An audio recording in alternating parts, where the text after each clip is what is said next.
The scent of bergamot and sandalwood hit me before Julian even entered the kitchen.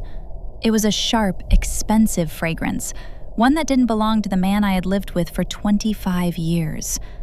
For over 2 decades, Julian had smelled of cedarwood shavings and the faint metallic tang of the vintage fountain pens he collected, but rarely used. This new scent was aggressive. It was the smell of a man who was trying to convince himself he was still relevant. I didn't look up from the stove.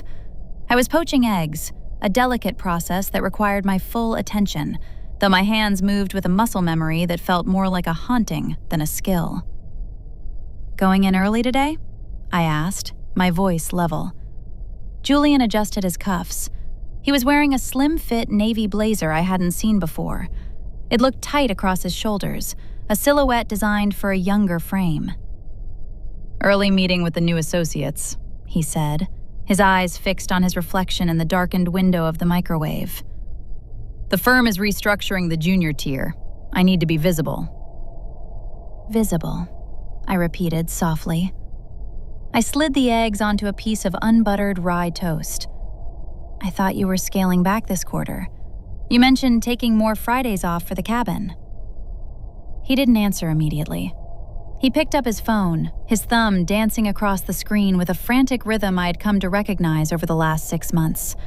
A small, private smile twitched at the corner of his mouth, a smile that wasn't for me, wasn't about a joke we shared, and certainly wasn't about the eggs cooling on the plate in front of him. "Plans change, Elena," he said, finally pocketing the phone. He didn't sit down. He took a single bite of the toast, standing up, crumbs falling onto the granite countertop I had spent 45 minutes scrubbing the night before. "Don't wait up for dinner. There's a mixer afterward. Networking." "I see." I watched him walk toward the garage door. He moved with a practiced gait, a spring in his step that felt performative. He looked like a man who believed he was beginning his life, unaware that the foundation beneath him was only held together by the quiet, invisible labor of the woman he was leaving behind in the kitchen. After the sound of his Audi, the one with the lease payment that made my stomach ache every month, faded down the driveway, I sat in his chair. The house felt cavernous. We had built this home together, or so the narrative went. We had chosen the crown molding in the dining room, the slate tile in the foyer, the heavy mahogany desk in his study. But as I sat in the silence, I realized that Julian hadn't really chosen anything. He had merely approved of things. I was the one who researched the durability, negotiated the contractors, and, most importantly, found the money to pay for it all. I walked down the hall to the small alcove I used as an office. It was tucked away behind the laundry room, a space Julian rarely entered because it lacked the prestige of his leather-bound study. On my desk sat a faded blue accordion folder. Julian believed we were comfortable. He believed his consulting fees covered the private school tuitions our children, Tess and Leo, had enjoyed, the club memberships, and the European summers. He believed it because I allowed him to believe it. He never looked at the statements.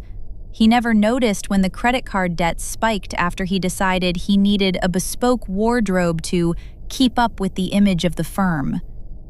He didn't know about the second mortgage I'd taken out 3 years ago when his primary client moved their business to a younger, cheaper agency.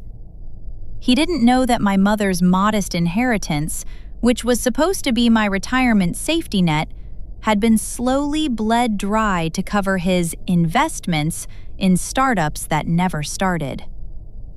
I opened the folder. The numbers were cold and indifferent. We were 3 months away from a total collapse if things didn't change. And yet, Julian was out buying bergamot cologne and slim-fit blazers. The phone on the desk buzzed. It was a text from my daughter, Tess. "Hey, Mom. Dad mentioned he's helping out with the down payment for the new condo. Is that still okay? I don't want to push if things are tight, but he sounded so sure." I stared at the screen until the light dimmed. Julian had promised money we didn't have to a daughter who already viewed her father as the benevolent provider and me as the frugal one, the one who worried about the grocery bill and turned off the lights in empty rooms. I didn't reply. I couldn't. Instead, I went to the living room and adjusted the silver tea service on the sideboard. It was a wedding gift from my grandmother, a heavy, ornate set that required constant polishing to keep the tarnish at bay. I picked up the polishing cloth. As I rubbed the silver, my reflection appeared in the rounded side of the teapot. I looked tired. Not the kind of tired that a night of sleep could fix, but a deep structural fatigue. I was 52 years old, and I had spent half of those years as a buffer between Julian and the reality of his own life. I was the shock absorber for his failures, the ghostwriter of his successes. The front door opened suddenly. My heart hammered against my ribs, thinking Julian had forgotten something. But it was Leo, our 22-year-old son, dropping off his laundry. He looked like a younger, softer version of his father. "Hey, Ma," he said, dropping a heavy bag of clothes by the door. "Dad here?" "He's at work, Leo. An early meeting." Leo wandered into the kitchen, looking for food. "He looked sharp this morning. Saw him at the light on 4th. He was singing in the car. He looked, I don't know, younger. Like he'd shed 10 years. "He's feeling inspired," I said, my voice sounding hollow even to my own ears. Leo grabbed an apple and took a large bite. "Cool. Anyway, he said he'd cover my car insurance this month. Said he had a big win coming in. Just wanted to make sure you were in the loop." I stopped polishing the silver. The big win was a myth Julian had been telling himself, and us, for 5 years. There was no win. There was only the slow, steady erosion of our lives. "I'm in the loop, Leo," I lied. The words felt like ash. "I'm always in the loop." Leo nodded, satisfied, and headed toward the basement to start his laundry, leaving me alone with the silver. I looked at the teapot again.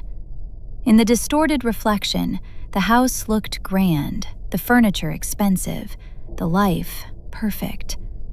But if I moved just an inch to the left, the light hit the surface differently, and I could see the fine spiderweb cracks in the finish, the parts that no amount of polishing could ever truly hide. I wondered, for the first time in 25 years, what would happen if I simply stopped? If I stopped polishing, stopped balancing, stopped buffering. The thought was terrifying. It was also the first thing that had made me feel truly awake in months. I reached for my phone and finally messaged Tess back. "We'll talk about the condo later, honey. I need to see where the numbers land this week." I put the phone down and waited for the inevitable call from Julian, complaining that I was dampening the mood of the family. I waited, but the house remained silent, save for the hum of the refrigerator and the distant, rhythmic thumping of our son's laundry in the machine. Model 1056. Thinking thoughts expand to view model thoughts. Chevron right. The following morning, I found a box of charcoal teeth whitening strips in the bathroom trash. They were black, messy things, leaving dark smudges on the porcelain rim of the sink that Julian hadn't bothered to wipe away. It was a small thing, but in the ecosystem of a 25-year marriage, small things are often the most diagnostic. Julian had never cared about the shade of his smile before. He had always been a man of comfortable yellowing, a man who accepted his aging as a mark of wisdom. Now, he was scrubbing at time. I wiped the sink. I did it slowly, watching the black residue swirl down the drain. I wondered if he realized that whitening his teeth wouldn't change the fact that his knees creaked when he got out of bed, or that he needed reading glasses to see the menu at the bistros he now frequented. "Elena, have you seen my silver cufflinks? The ones with the onyx inlay?" Julian called from the bedroom. I walked in, He was standing in front of the full-length mirror, tucking a slim-fit shirt into trousers that looked uncomfortably snug. He was sucking in his stomach, his face slightly flushed from the effort. "They're in the velvet tray on your dresser," I said, "where they've been for 10 years. "Right, thanks." He didn't look at me. He was busy scrutinizing his hairline. "Do you think this shirt makes me look established?" The associates were saying that the firm needs to project a more dynamic energy, less old guard, more visionary. "You look like you're trying very hard, Julian," I said. It was the truth, but I said it with such a flat, helpful tone that he couldn't find a hook to hang an argument on. He stiffened. "I have to try. The world doesn't just hand things to you, Elena. You wouldn't understand the pressure of staying relevant in this market." I looked at the unmade bed. I thought about the 3 spreadsheets currently open on my laptop, the ones that showed exactly how relevant he was. His billable hours had dropped by 40% in the last 2 years. The only thing keeping him established was the fact that I was diverting the rental income from my late father's small warehouse property directly into our joint checking account before he could see the balance dip. "I suppose I don't," I said softly. Tess arrived at noon. She was flustered, carrying a stack of real estate brochures. She sat at the kitchen island, spreading them out like a deck of cards. "Dad said the blue one is the best investment," she said, pointing to a sleek glass high-rise downtown.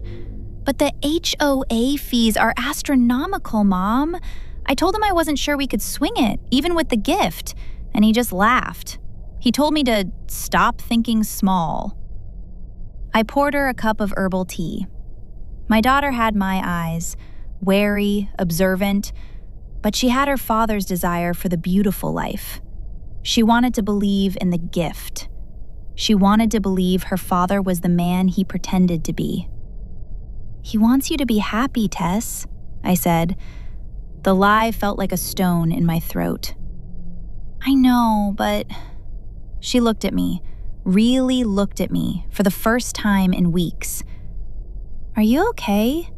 You look thin, and you're wearing that same cardigan from Christmas."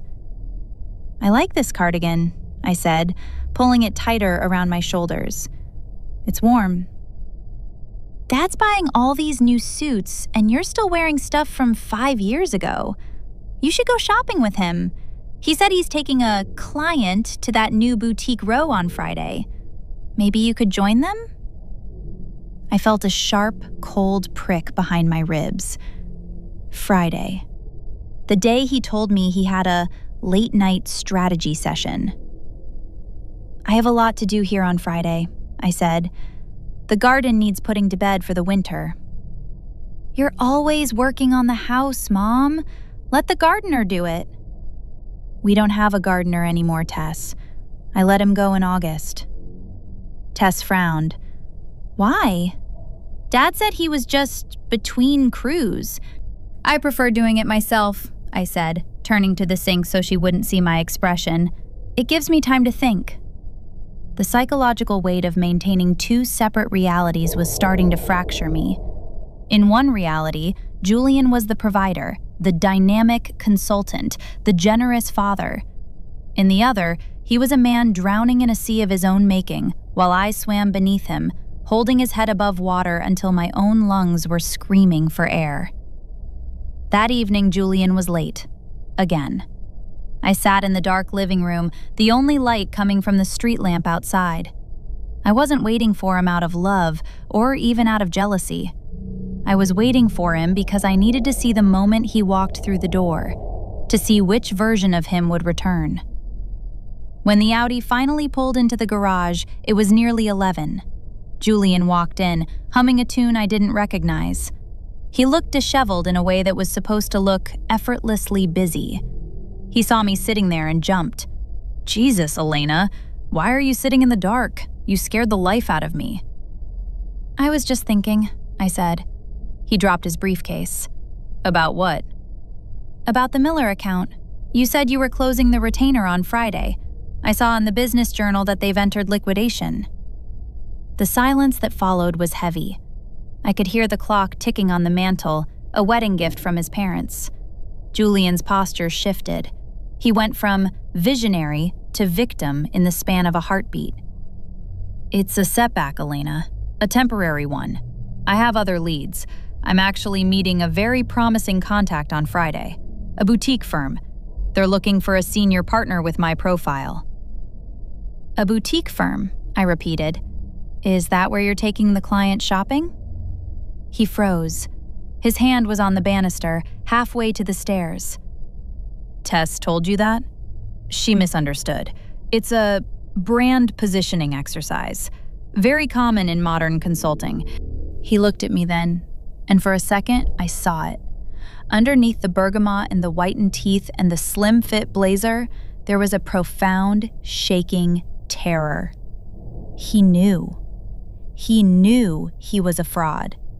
And he hated me. Not because I was old, and not because I was frugal, but because I was the only person in the world who saw the terror. "Go to bed, Julian," I said, my voice barely a whisper. "You have a big day of positioning yourself tomorrow." He didn't argue. He didn't defend himself. He just turned and climbed the stairs, his footsteps heavy and uncoordinated. I stayed in the dark. I reached out and touched the silver teapot on the sideboard. It was cold. I thought about the bridge loan payment due on the 15th. I thought about the boutique firm. And I thought about the girl in the beige trench coat who likely believed Julian was exactly who he claimed to be. She didn't know that she wasn't taking him away from a marriage. She was taking him away from a life support system. I wondered how long he would last once I pulled the plug. The cycling shoes clicked across the hardwood floor like the talons of a predatory bird. Julian was dressed in neon-accented spandex, a professional-grade kit that cost more than our monthly grocery budget. He was leaning against the kitchen island, sipping a green smoothie I had prepared for him, checking his heart rate on a watch that was also new. "The group is doing 50 miles today," he said, his voice brimming with a terrifying kind of vigor. "Through the valley and back. It's a high-performance crowd, Elena. A lot of venture capital guys. I need to keep pace." I was standing by the sink, rinsing the blender. The water was cold, my knuckles aching from the early autumn chill that seeped through the window frames. 50 miles is a lot, Julian. When was the last time you rode more than 5? He bristled, his shoulders squaring. "I've been training." "You just haven't noticed because you're always buried in those folders of yours. Besides, it's about the optics. You can't talk business if you're lagging behind the pack." "Optics," I repeated. The word was becoming a staple in his vocabulary, a coat of paint applied over a crumbling wall. "Is this about the boutique firm? The one you mentioned?" "It's about everything," he snapped, then softened his tone into that manipulative, practiced kindness. "Look, I know you worry. It's your nature. But you have to trust the process. I'm reinventing the brand. Our brand." He finished the smoothie and set the glass in the sink. Not in the dishwasher, just in the sink, for me to deal with.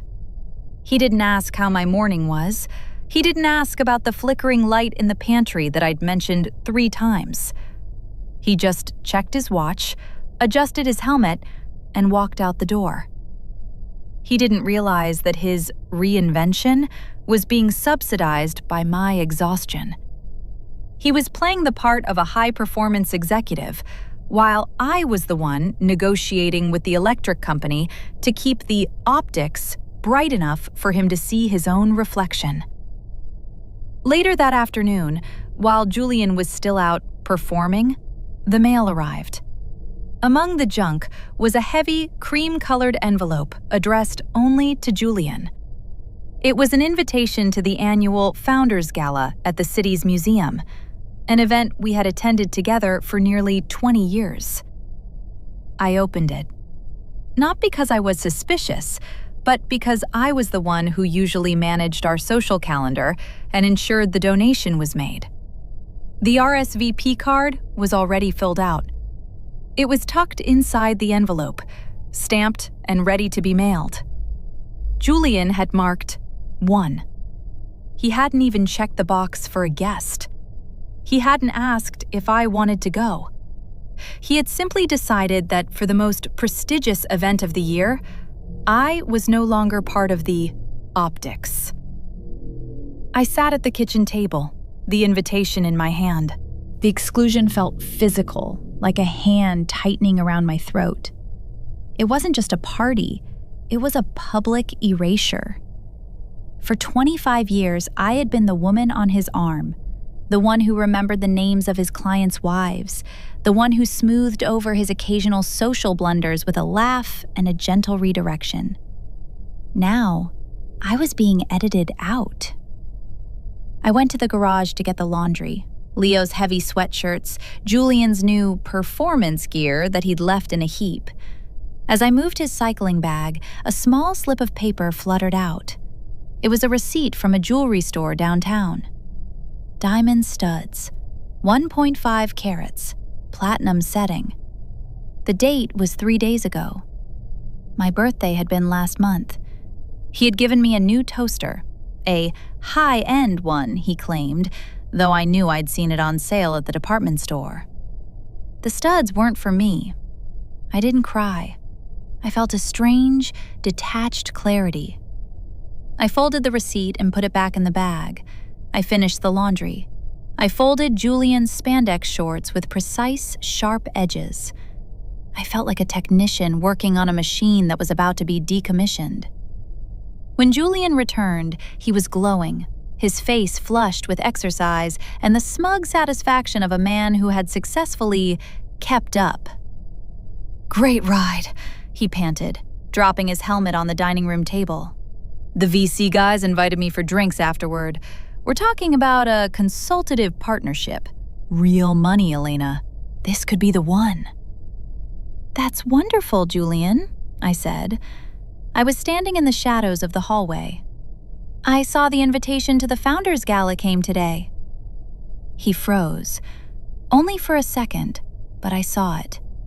He walked to the sideboard and poured himself a glass of water, his back to me.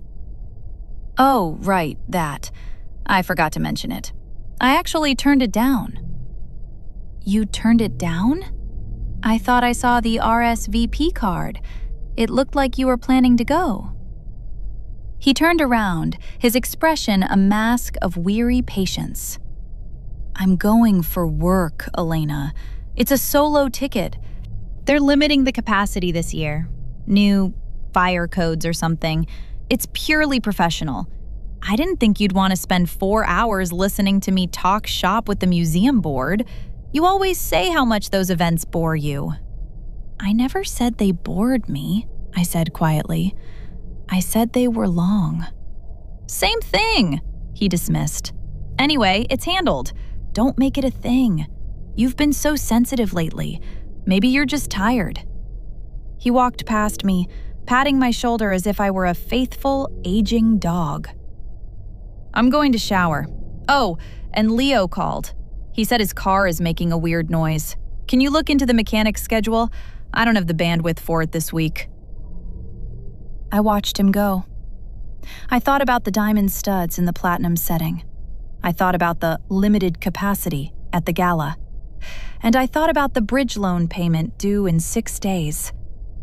The exclusion wasn't an accident. It was a strategy. He was building a new life, brick by brick, and he was using the materials I had provided to construct a wall between us. He wanted the younger woman, the younger image, and the younger future. But he still wanted me to handle the mechanic, the laundry, and the debts. He wanted to be free, but he wanted me to keep him tethered to the ground, so he didn't drift away before he was ready. I walked to the kitchen and looked at the calendar. On the 15th, I had marked bridge loan, final notice. I took a pen and drew a line through it. Not because the debt was gone, but because I realized I was no longer interested in being the one who held the bridge together. I looked at the invitation on the table. Julian had lied about the guest list. He had lied about the one ticket. He was taking her. The girl in the beige trench coat was going to wear the diamond studs and stand where I had stood for 25 years. I felt a sudden, sharp pang of something that wasn't quite grief and wasn't quite anger. It was a cold, hard realization. Julian thought he was replacing me. He didn't understand that he wasn't just replacing a wife, he was replacing his entire infrastructure. "Julian?" I called out toward the stairs. "What?" His voice muffled by the sound of the shower. "I'll take care of Leo's car," I said. "I'll take care of everything." The shower continued to run. He hadn't heard the edge in my voice, or perhaps he had, and he simply didn't care. He was already in his new world, washing away the sweat of a 50-mile ride that had cost him more than he could ever possibly pay back. The silence in the house was no longer a peaceful thing. It was a physical weight, like the dust that had begun to gather on the higher shelves of the bookcase. I had stopped reaching for the duster. I had stopped checking the air filters. I had stopped doing the dozen small, invisible things that kept a home from feeling like a waiting room. Julian was packing for a consultancy retreat in the city. He was humming again, a bright, rhythmic tune that felt like a serrated edge against the quiet. "You're sure you don't need anything from the city?" he asked, not looking at me as he folded a silk pocket square. He was using a technique I'd seen in a YouTube video he'd been watching, how to pack like a CEO.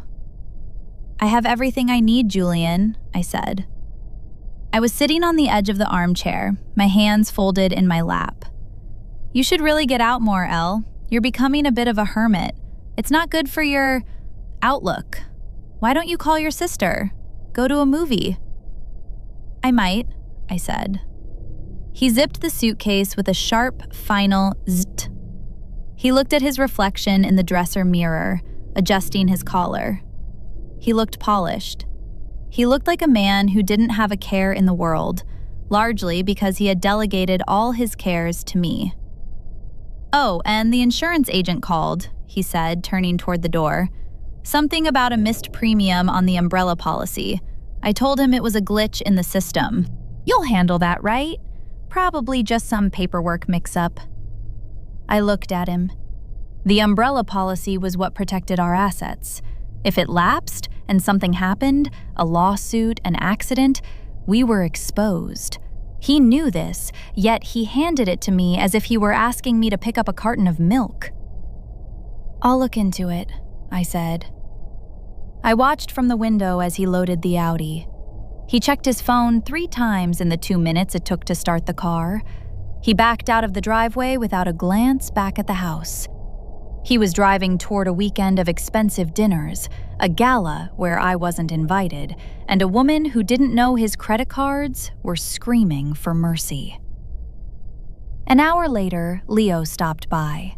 He looked restless. He didn't have his laundry this time. He just wandered into the kitchen and opened the fridge, staring at the contents. "Where's Dad?" "He's in the city for a retreat," I said. Leo pulled out a bottle of juice and leaned against the counter. "He seems different, doesn't he? I mean, he gave me $500 for the car repairs yesterday, just like that. Usually, he makes me give him a full breakdown of the costs." I felt the air leave my lungs. $500. That was the money I had set aside for the property tax installment. Julian must have taken it from the emergency cash envelope I kept in the kitchen drawer. "He's feeling generous," I said, my voice steady. "He's talking about taking us all to the islands for Christmas," Leo said, his eyes brightening. "Like we used to. He said he's finally breaking through the ceiling at the firm. It's cool, Ma. You've been so stressed about money for years. It's nice to see him finally making it happen." I looked at my son, this young man I had raised to be honest, to be hardworking. He was looking at me with a mixture of excitement and a faint, lingering judgment. To him, I was the one who had spent a decade saying no. I was the one who insisted on generic brands and canceled the premium cable. His father was the one who said yes. His father was the hero of a story I was ghostwriting. "Christmas in the islands would be lovely, Leo," I said. "You should buy a new dress or something, Mom. Dad said you're stuck in a rut. He said he wants to see you shine again." The cruelty of the comment, delivered through the innocent mouth of my son, was almost more than I could bear. Stuck in a rut. As if the rut weren't the very trench I had dug to protect them all from the shelling. "I'll think about that," I said. After Leo left, I went to the kitchen drawer.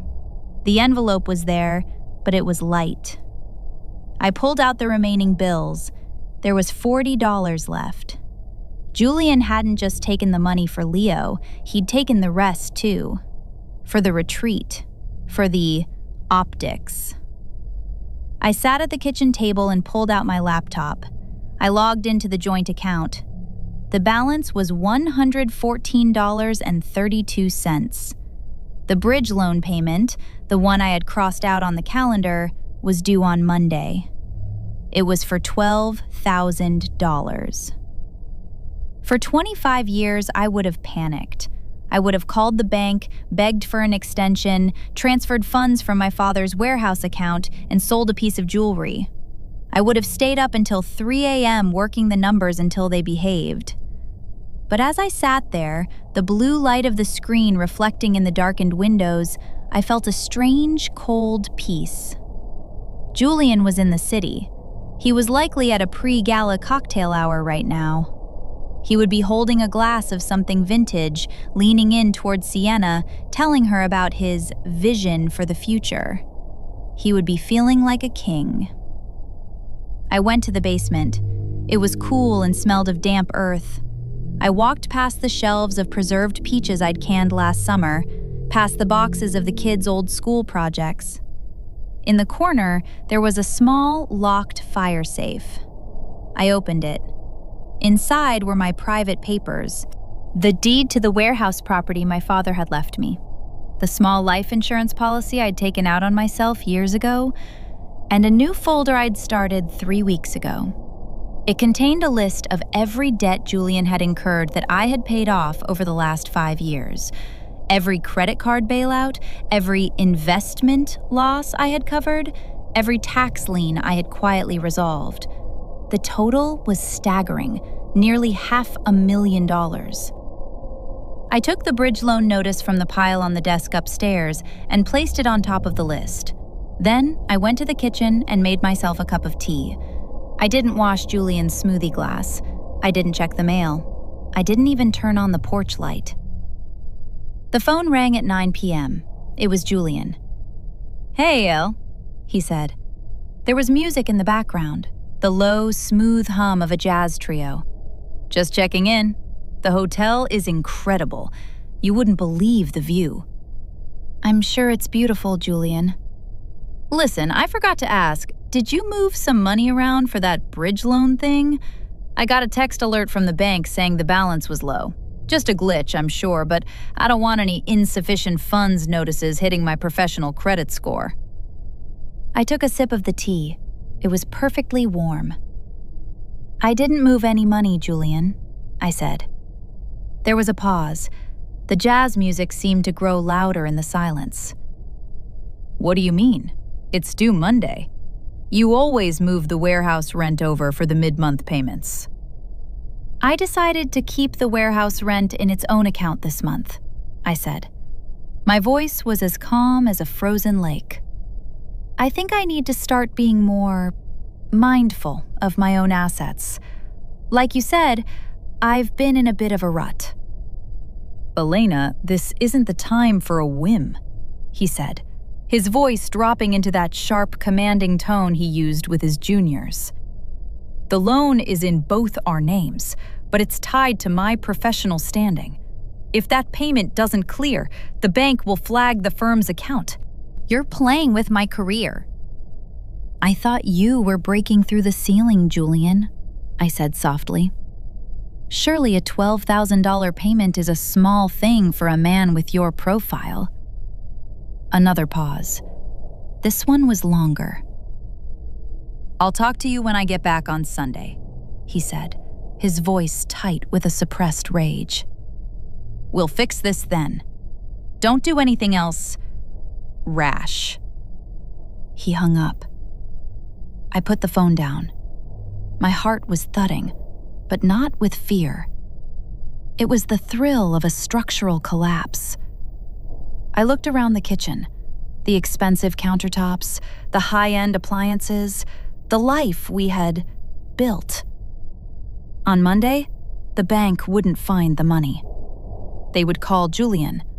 They would call his office. They would begin the process of looking under the hood of his dynamic life. I wondered if Sienna liked the view from the hotel. I wondered if she'd still like it when she realized the man holding the champagne was just a beautiful, empty room, and the person who had been paying the rent had finally moved out. Model 1059. Thinking Thoughts Expand. To view model thoughts. Chevron right, Monday morning arrived with a cold, gray precision. I was in the kitchen by 6, the habit of a quarter-century of service too deeply ingrained to break, even as the house of cards began to sway. I made the coffee, Julian's specific blend, 3 parts dark roast to 1 part chicory, and set his vitamins out in the little crystal ramekin he liked. He appeared at 7, looking like a man who had already won. He was wearing the new navy blazer, a crisp white shirt, and the silver and onyx cufflinks. He looked expensive. He looked dynamic. "Morning," he said, tapping a rhythm on the marble island as he waited for the coffee to finish dripping. "Did you take care of that transfer?" "I told you yesterday, Julian. I didn't."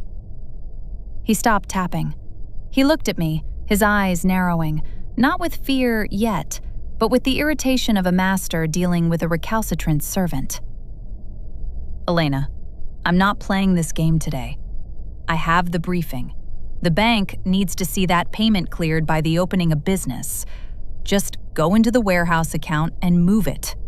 I don't have time for this middle-aged rebellion." "The warehouse account is empty, Julian," I said, my voice steady as I poured my own coffee. "I moved the funds into a trust for the grandchildren's education. It's no longer accessible for bridge loans." The silence that followed was heavy, punctuated only by the rhythmic gloop-gloop of the coffee maker. Julian's face went through a rapid succession of colors, pale, then a mottled, angry red. "You did what?" he whispered. "That's my money. That property was part of our joint retirement plan." "It was my father's property, left to me," I corrected him gently. "And it's been our joint retirement plan for 5 years, except I'm the only one who retired. You've been using it as a slush fund for a career that hasn't turned a profit since 2019.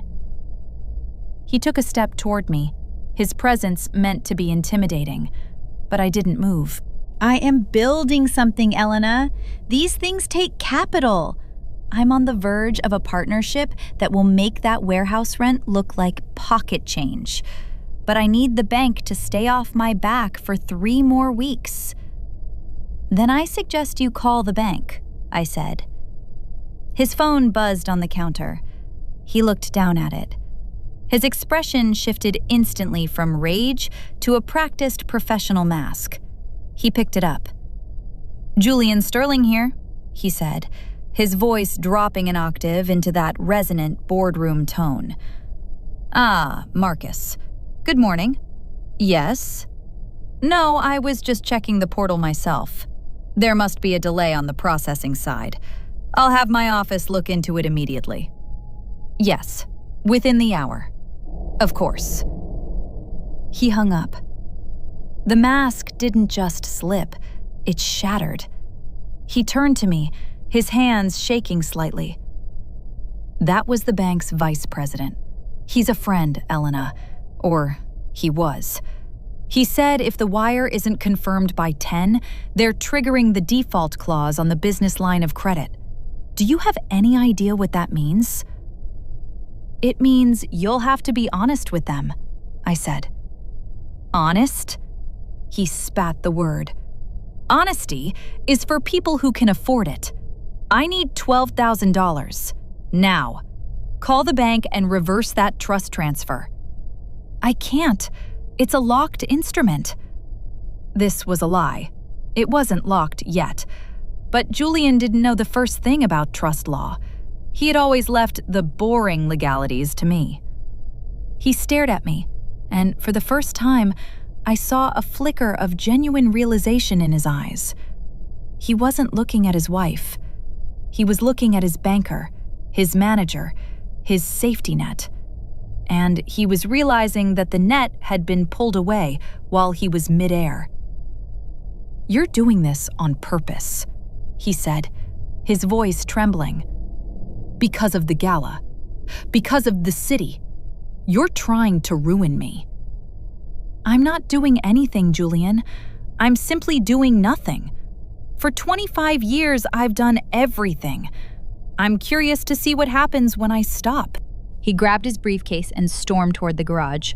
"I'll find it. I have contacts. I don't need your permission to run my own life." The Audi roared to life, the sound echoing through the house like a growl. He drove away, leaving his coffee untouched and his vitamins sitting in their crystal ramekin. I spent the morning in the garden. The air was crisp, the smell of damp earth and decaying leaves filling my lungs. I pulled the dead tomato vines from their stakes, the rough twine biting into my palms. It was honest work. It was work that showed its results immediately. At noon, the phone rang. It was Leo. "Mom, is Dad okay? He just called me and asked if I could loan him back that $500 he gave me for the car. He sounded weird, really wired. He said he was just having some liquidity timing issues." "Your father is under a lot of stress at the office, Leo," I said. "Did you give it back to him?" I didn't have it anymore, Ma. I already paid the mechanic." He got really angry. He called me ungrateful. I've never heard him talk like that. "I'm sorry, honey. Just stay out of it for now. He'll figure it out." I hung up, feeling a sharp pang of guilt. I was using my children as collateral in this collapse, and that was the one thing I hadn't wanted to do. But Julian had already been using them. He had been using their futures to buy his present. An hour later, a black town car pulled into our driveway. I recognized it. It was the service Julian used when he didn't want to drive himself into the city. But Julian wasn't in it. A woman got out. She was younger than she looked in the parking lot. She wore a perfectly tailored gray suit and carried a designer bag that probably cost more than Julian's bridge loan payment. She looked around the property with a proprietary air, her eyes lingering on the peeling paint of the porch trim, a repair I had been asking Julian to fund for 2 years. She walked up to the door and rang the bell. I opened it, still wearing my gardening gloves, a smudge of dirt on my cheek. I looked like the maintenance crew Julian had described. "Can I help you?" I asked. "I'm looking for Julian," she said. Her voice was smooth, educated, and entirely devoid of warmth. "He's not answering his cell, and he missed our lunch meeting at the club." "He's not here," I said. "And you are?" She smiled, a thin, sharp thing. "I'm Sienna. I'm his consultant. We're working on the brand repositioning together." She looked past me into the foyer, her gaze landing on the silver teapot. "That's a lovely piece. Paul's store, isn't it? Julian mentioned you had some fine family heirlooms. He's been thinking about having them appraised for the reorganization. I felt a coldness spread from my chest to my fingertips. He hadn't just replaced me in his heart. He was already inventorying my life to pay for hers. "It's not for sale," I said, "and neither is anything else in this house." "Julian seems to think otherwise," she said, her tone dripping with a manipulative politeness. "He's very focused on the future, Mrs. Sterling. Perhaps you should be too. The past can be so heavy. It's hard to move forward when you're carrying so much dead weight." She turned and walked back to the car without waiting for a reply. I stood in the doorway, the gardening gloves feeling like lead on my hands. Dead weight. That's what I was to them. The woman who paid the bills, who scrubbed the floors, who kept the secrets. I was the weight that was keeping Julian from floating away into his fantasy. I went back inside and walked straight to Julian's study. I opened the top drawer of his mahogany desk. Beneath a stack of dynamic marketing brochures was a small velvet box. I opened it. The diamond studs caught the light, sparkling with a cold, brilliant fire. I took them out of the box. Then, I picked up the silver teapot from the dining room. I walked to the kitchen and placed both on the counter. Julian had wanted an appraisal. He wanted to see what things were worth. I picked up my phone and dialed the bank. Not the vice president Julian knew, but the collections department. "Yes?" I said when a man answered. "I'm calling about the Sterling account. I'd like to provide some information regarding the collateral for the bridge loan." I looked at the diamonds. I looked at the silver. "I'd like to report a set of assets that have been intentionally withheld from the disclosure forms," I said. I wasn't just the maintenance crew anymore. I was the one who knew exactly where the structural supports were, and I was about to show Julian what happens when you try to renovate a house while the foundation is being dismantled. The evening didn't bring the usual sounds of Julian's arrival. The smooth purr of the Audi, the authoritative click of his briefcase, the smell of ambition and expensive cologne. Instead, there was a heavy, stumbling silence as he entered through the kitchen.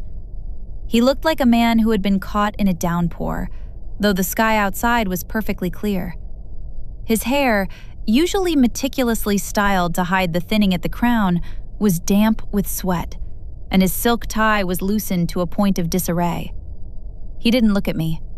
He walked straight to the cabinet, pulled out a glass, and filled it with tap water, drinking it with a desperation that made his throat click. "The bank called my personal cell," he said, his voice raspy. "Marcus didn't call. It was someone from the risk management department. A woman. She was cold, Elena. Professionally cold." "I imagine she has a lot of people to call, Julian," I said. I was sitting at the kitchen table, the blue accordion folder open in front of me. I wasn't hiding it anymore. He turned, leaning his lower back against the counter, the glass trembling in his hand. "She mentioned things. Specific things. She asked about the undisclosed physical assets. She mentioned the silver service, my fountain pen collection, even your grandmother's jewelry." He let out a jagged, nervous laugh. "How would they even know about those, Elle? They're private property. They aren't part of the business filings." "Maybe they've been doing their own brand repositioning research," I said. Julian's eyes darted to the velvet box sitting on the edge of the table, right next to my elbow. He froze. The color drained from his face, leaving it a sickly, ashen gray. He put the glass down on the counter with a muffled thud. "Where did you get those?" he whispered. "I found them in your desk, right next to the brochures for the firm you're consulting for, the one Sienna belongs to." The mention of her name acted like an electric shock. He straightened up, his chest puffing out in a reflexive attempt to regain his stature. "Sienna is a professional colleague. I bought those. Those were an investment, a hedge against inflation. I was going to tell you." "You were going to give them to her at the gala," I said. It wasn't a question. "You were going to stand in a room full of people who think you're a success, wearing a blazer I paid for, and give a woman half my age a set of diamonds that cost more than our daughter's condo deposit. All while I was at home, maintenance crew, for the life you've already abandoned." "You don't understand the optics of my position," he shouted, his voice cracking. "I have to look like I'm winning. If I look like I'm struggling, the clients smell blood. Sienna, she's part of the image. She's the proof that I'm still in the game." "The game is over, Julian. The bank is calling the loan. They aren't waiting for 3 weeks. They've moved the file to imminent default." He sank into the chair opposite me, the bravado collapsing into a heap of expensive fabric and broken pride. He looked small. For the first time in 25 years, I saw the man he actually was without the scaffolding I had built around him. He was a terrified, mediocre man who had spent his life running away from the reality of his own limitations. "What do we do?" he asked.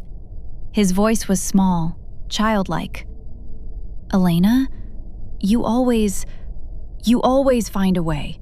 You talk to the bank, you move the warehouse money, you fix it." The psychological weight of that always was staggering. He wasn't asking for a partner, he was asking for a miracle. He was so dependent on my labor that he didn't even realize he was asking the person he had betrayed to save him from the consequences of that betrayal. "I'm not fixing it this time," I said.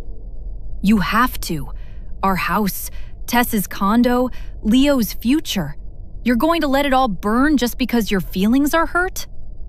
"My feelings aren't hurt, Julian," I said, leaning forward. "My feelings are gone. There's nothing left in there but the math. And the math says you are a liability I can no longer afford to carry." The phone rang. It was the landline, a line we kept only for emergencies and my mother. I answered it on speaker. "Mom? Is Dad there? He's not answering his cell."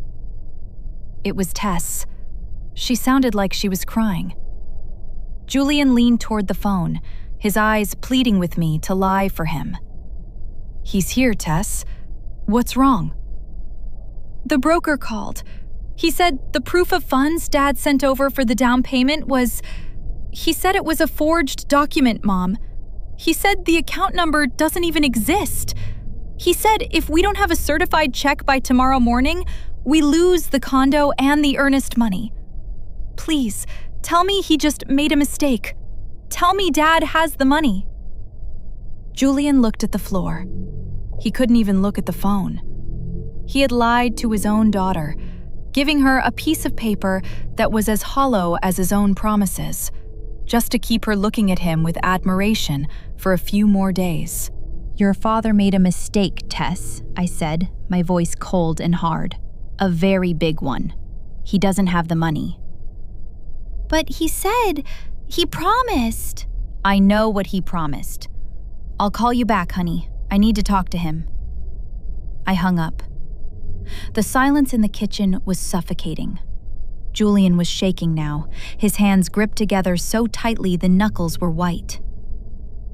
"I was going to get it," he whispered. "The retainer from the boutique firm. It was supposed to clear today. I just needed a placeholder. I didn't want her to lose the place." "You gave her a forgery, Julian. That's a crime." "It was a temporary measure," he snapped, his desperation turning back into a cornered anger. "I'm a sterling. We don't lose condos over liquidity timing." "You aren't a sterling," I said quietly. "You're just a man who's been living on my father's warehouse rent and my mother's inheritance for 6 years. You're a man who owes $12,000 by tomorrow morning and $500,000 by the end of the year." I stood up, picking up the velvet box. "Where are you going with those?" he asked, his eyes following the diamonds. "To the bank," I said. "I'm going to hand these over to the risk management department as a gesture of good faith. It won't cover the loan, but it might buy me enough time to protect the house in my name before they come for the rest." "In your name? We're married. It's our house." "The mortgage is in your name, Julian, but the title was transferred to my family trust 3 years ago when you were too busy to sign the refinancing paperwork. You didn't read the documents. You just signed where I told you to sign." He stared at me, the realization finally hitting him. He had been so disinterested in the boring stuff, so focused on the optics of being the man in charge, that he had signed away his kingdom to the woman he thought was just the maintenance crew. You planned this," he stammered. "I didn't plan it," I said, walking toward the door. "I just stopped preventing it. There's a difference." I stopped at the doorway and looked back. He was sitting alone in the dim light of the kitchen, surrounded by the expensive appliances he didn't know how to work, in a house he no longer owned, waiting for a future that had already been spent. "Don't wait up for dinner," I said, echoing his own words from a week ago. "I have a lot of networking to do." As I stepped out into the cool evening air, I felt a strange, terrifying lightness. The bridge was falling. The optics were shattered. And for the first time in 25 years, I wasn't the one who was going to be crushed by the debris. The morning light didn't feel like a beginning. It felt like an interrogation. It spilled across the kitchen floor, highlighting the dust motes I had stopped cleaning and the water rings Julian had left on the mahogany table. Julian was still in the kitchen when I came down. He hadn't slept. The charcoal sweater was wrinkled, and his eyes were rimmed with a raw, red exhaustion. He was staring at his phone, his thumb hovering over the screen, waiting for a call that wasn't coming. "She isn't answering," he said, his voice a dry husk. "Tess?" I asked, though I knew the answer. "Sienna. I've messaged her 5 times. I told her there was a technical issue with the bank. I told her I needed to reschedule the gala fitting." He looked up at me, and for a second, the mask of the dynamic consultant flickered back into place, desperate and pathetic. "She's probably just in meetings. She's very high demand, Elena. You don't understand how her world works." "I think I'm starting to understand it perfectly, Julian," I said. I moved past him to put the kettle on. I didn't offer to make him a cup. In her world, a man who can't clear a $12,000 wire is a man who doesn't exist. He flinched as if I'd struck him. "That's not true. We have a connection. It's more than just business." "Then call her from the landline," I suggested, leaning against the counter. "If she's just busy, she'll pick up. If she's avoiding a technical issue, she won't." He stared at the black cordless phone on the wall as if it were a coiled snake. He didn't move. He knew. Deep in the part of him that wasn't colonized by ego and bergamot cologne, he knew that Sienna hadn't been drawn to his vision. She had been drawn to the scent of the money I had been carefully managing for 25 years. The doorbell rang, a sharp, intrusive sound that made Julian jump. He smoothed his hair instinctively. "That'll be the bank. Or maybe the firm. I can handle this, Elle. Just stay in the back." "It's not the bank, Julian. It's 8:15. It's Tess." I opened the door before he could stop me. Tess stood on the porch, her face pale, her eyes swollen. She wasn't wearing her work clothes. She looked like she had just thrown on a coat over her pajamas. Behind her, in the car, I could see Leo's head leaning against the window. They had come together. "Mom," Tess whispered. "Come in, honey." They walked into the foyer, a united front of disillusionment. Julian stood at the end of the hallway, framed by the light of the kitchen, looking like a ghost in his own home. "Dad," Leo said. His voice was flat, devoid of the admiration that had been there only 48 hours ago. "I checked the account number you gave Tess. I have a friend who works in compliance. He said that account hasn't been active in 3 years. It was the old holding company for the warehouse property, the one Mom closed." Julian took a step forward, his hands out, palms up. "It was a mistake, Leo, a clerical error. I must have pulled the wrong file from the cloud. Everything is being restructured, you know that. Stop it, Dad," Tess snapped. The sharpness in her voice was new, a jagged edge honed by betrayal. "The broker said it was a forgery. He said the watermark was digital.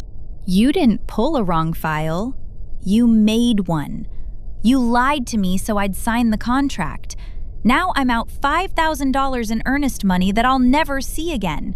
That was Toby's school fund." "I'll pay it back," Julian shouted, his voice cracking.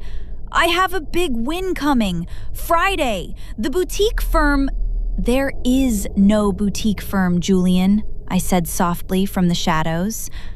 They all turned to look at me. "I called them this morning," I continued. "I told them I was your business manager and I was reconciling the quarterly projections. They told me they haven't spoken to you in 6 months. They said you were too expensive for their current needs, which is corporate speak for not worth the risk." The silence that followed was absolute. Julian looked at me, and for the first time, I saw true, unadulterated fear. Not the fear of losing money, or even the fear of losing his family. It was the fear of being seen. I had stripped away the optics, and there was nothing left but a man who had spent his life pretending to be the architect of a building I was the one keeping upright. "You're ruining me," Julian whispered. "In front of my children. You're destroying everything I've built." "You haven't built anything, Dad," Leo said, his voice trembling with a mixture of anger and pity. "Mom built this. You just lived in it." Leo turned to me. "Mom, what do we do? Tess is going to lose the deposit. The bank called me too. They said Dad listed my car as a business asset on a loan application last year. They're saying if the bridge loan defaults, they might put a lien on my title." I felt a coldness settle in my gut. Julian had used our son's car, the one I'd bought for his graduation with the savings from my part-time bookkeeping jobs, as collateral for his vanity. "They won't touch your car, Leo," I said. "I've already spoken to the bank's risk officer. I gave them something else instead." "What?" Julian asked, his voice sharp. "What did you give them?" "The diamond studs, the silver service, and the title to the Audi." "The Audi?" Julian's face went white. "That's a lease to own. It's the firm's car." "No, Julian, it's in your name. And since you haven't paid the last 2 installments, the bank was happy to take the voluntary surrender as a way to delay the default on the bridge loan. They're sending a tow truck at noon." Julian slumped against the wall. He looked like he was melting into the wallpaper. I can't be seen without that car. I have a meeting. I have the gala." "You aren't going to the gala, Julian," I said.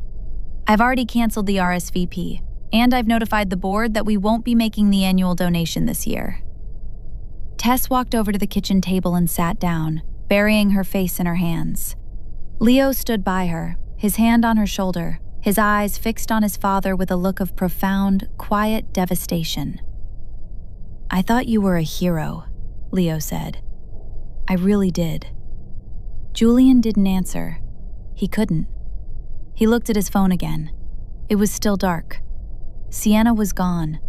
The big win was gone. The Audi was going. The only thing left was the 3 people in the room who had spent their lives believing in him, and he had spent those lives treating them like the maintenance crew. "Tess, Leo, go into the living room," I said. "I need to talk to your father." When they were gone, I walked over to Julian. I was close enough to smell him. The bergamot was fading, replaced by the sour, sharp scent of cold sweat. "The tow truck will be here in 3 hours," I said. "I suggest you take whatever personal items you have in the car out now. And Julian?" He looked at me, his eyes vacant. "I'm moving the rest of my things into the guest room today. I've changed the passwords on all the accounts. If you want $1 for a cup of coffee, you'll have to ask me for it. And you'll have to tell me exactly what you're going to do to earn it." I walked away, leaving him standing in the hallway of the house I owned, in the life I had paid for, finally realizing that the dead weight he had wanted to shed was the only thing that had ever kept him from falling. As I climbed the stairs, I heard the distant, rhythmic sound of Julian finally picking up the phone. But he wasn't calling Sienna. He was calling his office, his voice trembling as he asked if there were any junior associate positions available for a man of his experience. I didn't stay to hear the answer. I knew what it would be. The tow truck arrived at precisely 12:15 p.m. The sound of the hydraulic lift was a dissonant, grinding screech that seemed to vibrate through the very floorboards of the house. Julian stood at the floor-to-ceiling window in the living room, his forehead pressed against the glass. He looked like a prisoner watching his last hope of escape being hoisted onto a flatbed. The Audi, his symbol of dynamic success, was tilted at an awkward, undignified angle. The driver didn't care about the custom leather or the premium sound system. He just secured the chains and pulled. "That's my name on the side of that firm," Julian whispered, not turning around. "How am I supposed to show up to the merger meeting tomorrow in a taxi, Elena? They'll know. They'll all know." "There is no merger, Julian," I said. I was standing in the center of the room, surrounded by 3 packed suitcases. "I spoke with the board this morning. I told them that as the primary guarantor of the Sterling Group's operating capital, I am withdrawing my support. The firm is dissolving by the end of the month."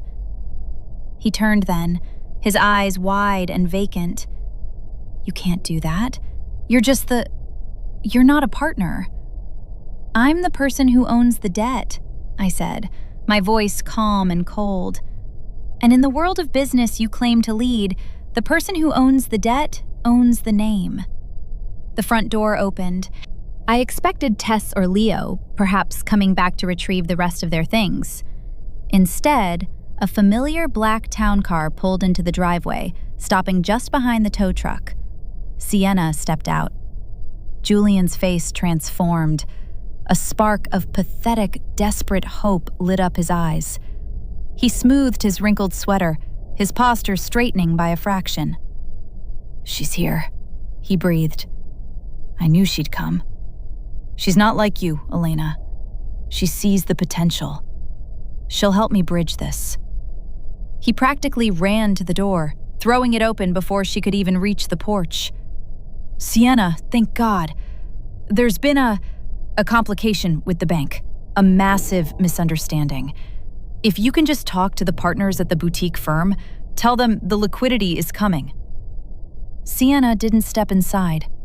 She stood on the threshold, looking at Julian with a professional, detached curiosity, the way one might look at a specimen in a jar. She didn't look like a mistress. She looked like an executive. "The partners already know, Julian," she said.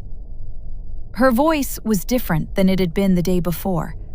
The manipulative politeness was gone, replaced by a sharp, clinical efficiency.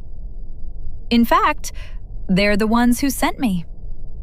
Julian blinked, his mouth slightly open. I don't understand." "Julian, meet my senior asset manager," I said, stepping up behind him. The silence that followed was so heavy It felt like it might crack the foundation of the house. Julian looked from me to Sienna, his head shaking in a slow, rhythmic no. "Asset manager?" he stammered.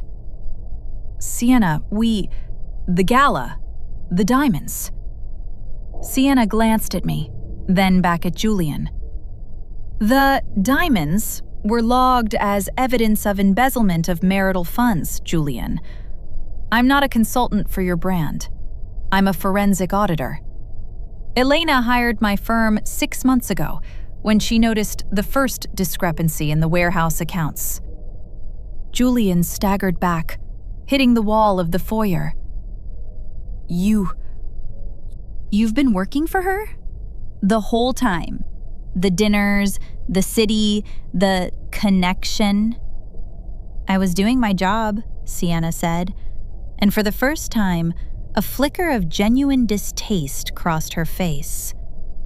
"Though I have to say, it wasn't difficult. You were so desperate to be seen as a visionary that you practically handed me the ledger of your own fraud just to impress me. You didn't even notice when I was taking photos of your desktop files while you were training for your bike rides." She handed me a thick manila envelope. "The final report, Elena. The bank has everything they need to separate your personal liability from the firm's collapse. The house is clear. The trust is protected." "Thank you, Sienna," I said. Sienna nodded, gave Julian one last pitying look, and walked back to the town car. She didn't look back. She was already on her phone, likely on to the next asset that needed managing. Julian slid down the wall until he was sitting on the floor, his expensive trousers gathering dust. The engine was finally, truly silent. "You hired a woman to make me fall in love with her?" he whispered, his voice trembling. That's monstrous, Elena." "I didn't hire her to make you fall in love, Julian," I said, picking up the handle of my primary suitcase. "I hired her to see if there was anything left of the man I married 25 years ago. I told her that if you were honest with her, if you told her the truth about the debts, about the struggle, about me, then I would help you one last time. I would have paid the bridge loan. I would have saved the firm." I looked down at him. He looked so old. The charcoal sweater, the whitened teeth, the bergamot. It was all just a costume for a play that had been canceled. "But you didn't," I continued. "You didn't even mention my name unless it was to call me dead weight or the maintenance crew. You tried to buy her with our daughter's future. You tried to replace me with a fantasy, never realizing that the fantasy was the only thing I didn't pay for." "Where are you going?" he asked, his voice small. "To the small house by the lake," I said. "The one my father left me. The one you didn't know existed because it didn't have the optics you required." "What about me? What am I supposed to do?" I paused at the door. I looked back at the house, the silver, the mahogany, the 25 years of invisible labor. It all felt like a movie set being struck after the final take. "You're a visionary, Julian," I said softly. "I'm sure you'll think of something." I walked out the door and down the steps. The tow truck was gone, leaving only a set of dark oil stains on the pristine white concrete of the driveway.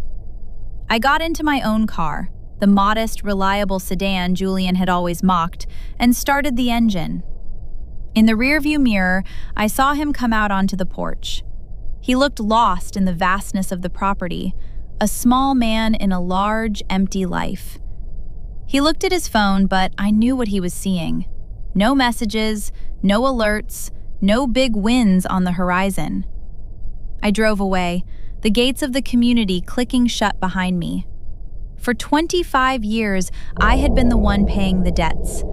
Now, finally, the balance was zero. I didn't feel happy. I didn't feel vengeful. I just felt the quiet, steady rhythm of my own heart, no longer beating for two. The road ahead was dark, but for the first time in a quarter century, I knew exactly where it was going, because I was the one behind the wheel.